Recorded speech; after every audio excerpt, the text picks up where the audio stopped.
New details are emerging about that first alleged drug boat strike that the US conducted in the Caribbean in September. Navy Admiral Frank Bradley is denying that Defense Secretary Pete Hegseth gave orders to kill all the passengers on board that day. This is in reference to a November Washington Post article which had reported, quote, as two men clung to a stricken burning ship targeted by SEAL Team 6, the Joint Special Operations Commander followed the Defense Secretary's order to leave no survivors, end quote. On Thursday, the Senate Committee on Intelligence held a classified briefing with both Bradley and the Joint Chiefs of Staff Chair General Dan Kane. Both GOP Senator Tom Cotton and the chair of that committee and Democratic Congressman Jim Hines affirmed that Bradley's testimony said Hegseth gave no such order. Here's more of what Cotton had to say about the strikes. The second strike and the third and the fourth strike on September 2nd were entirely lawful and needful, and they were exactly what we'd expect our military commanders to do. What exactly did you see in terms of the video of the second strike? Were there survivors? I saw two survivors trying to flip a boat loaded with drugs down for the United States, back over, so they could stay in the fight. Democratic Senator Chris Coons, however, had a much different perspective. Let's take a look. But I have more policy questions than ever about the framing of the mission, the rules of engagement. I'm not going to get into the details, but there were some things that I was briefed on that are reassuring about process, about intelligence, about the role of the JAGs. But more broadly, what we are asking the men and women of our armed forces, and particularly special forces, to do, I think still lacks clear justification. Meanwhile, a recent Inspector General report surrounding Signalgate was highly critical of Hegseth. The report found that the Defense Secretary violated department policy by using the Signal app on his own phone to discuss upcoming Houthi strikes, and that he jeopardized troop safety. In a statement, the Defense Department responded, quote, the Inspector General review is a total exoneration of Secretary Hegseth and provides what we knew all along. No classified information was shared. This matter is resolved and the case is closed, end quote. Let's take the first story first, shall we? I want to talk about this Washington Post report, because obviously when this all came out, this quote that they had attributed to Secretary Hegseth, to kill them all, leave no quarter, at least what we're hearing, the reports out of the meeting, and it is from both Democrats and Republicans, that was not the instruction that was given. It would be interesting to see what the Washington Post says after that, but if that wasn't true, it's a pretty big mishap by the Post. Yeah, I mean, I would not like to be the Post reporter or reporters responsible for that story and hear reports, as you say, from Democrats as well as Republicans, that the Admiral said that order was not given. And it seems pretty clear. Jim Himes, who we quoted in a different way there about the Democrat, he's the Democrat from Connecticut. He was talking about the fact that there was neither a kill everybody order given, apparently, nor one to give no quarter, which is military parlance amounting to the same thing.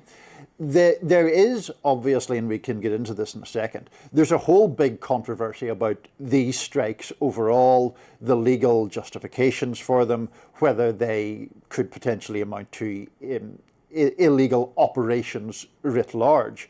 But you're right to point out that the thing that ignited the current controversy was that Post story saying that Hegseth had given an order to kill everybody, and then there was this strike, there were two survivors clinging to wreckage, and a second strike came to kill them. A second strike did come to kill them, it's just that we're not sure what order preceded that, if any, specifically from Hegseth. Let's talk about the overarching policy. I'll make the argument that I think the Trump administration and many Republicans probably would. These transnational drug organizations smuggle drugs and people into the U.S. and wreak havoc in Mexico and here in the U.S. as well. The drugs that they sell provide funding that allows them to continue with these operations. Maybe some of the drugs that they're transporting on particular missions aren't necessarily destined for the U.S., but the money that they are able to make off of that drug trade fuels their enterprise, which in turn has this big impact on the U.S., and that is why they're being targeted. Yeah, look, I know that is the argument on the right. I would push back on most elements of that argument that the administration is making. For a start, the administration very much foregrounds fentanyl in all of this. Now, the vast bulk of fentanyl that comes into the United States is manufactured in Mexico from ingredients, for want of a better term, imported from China. It doesn't come from Venezuela. There's some suggestion that cocaine originating in Colombia sometimes goes through Venezuela, but typically then goes up through the Pacific. The broader issue, Drew, I think, is this idea that the Trump administration is propagating, that the trafficking of drugs amounts to a declaration of war or an attack on the United States. It doesn't seem to me that that is really a sustainable argument. I mean, the actual act of making war, a military, or a terrorist group bombing the United States, yes, those are clearly acts of war.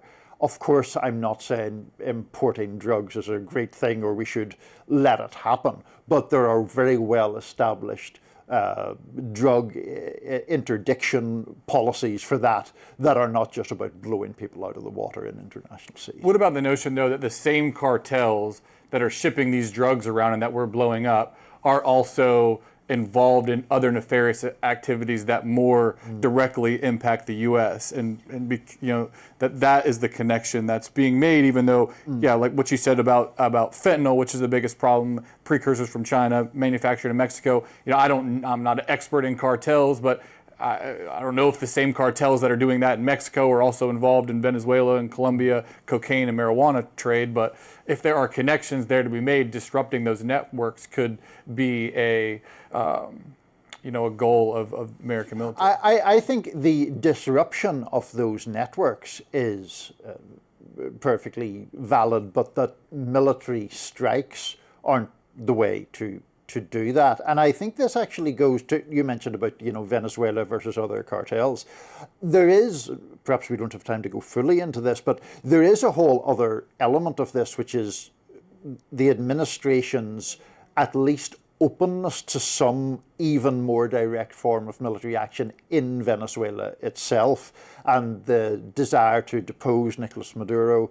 All of that is sort of wrapped up in this question of the drug strikes, because of course President Trump only just pardoned a former president of Honduras who had in fact been convicted of drug trafficking related offences. So you put the pardon on one hand and the military strikes on the other, and it's hard, I think, to see that to create a plausible case for the administration. I want to talk about Signalgate really quick. Senator Cotton made this point when he was talking yesterday. He said we're making a mountain out of a molehill, and that the idea that these communications could have gotten to the hands of somebody that could have acted on them and they could take action against military forces is far-fetched. We're making a big deal out of nothing. Yeah, I mean, that element of it, I'm not going to pretend to have some great expertise in. I do think the use of these chats and of course their initial exposure by Jeffrey Goldberg in The Atlantic was embarrassing. The granularity of it, I'm just not so expert in. All right. Well, next on Rising, Trump has replaced the architect leading his $300 million White House ballroom project. Don't go anywhere.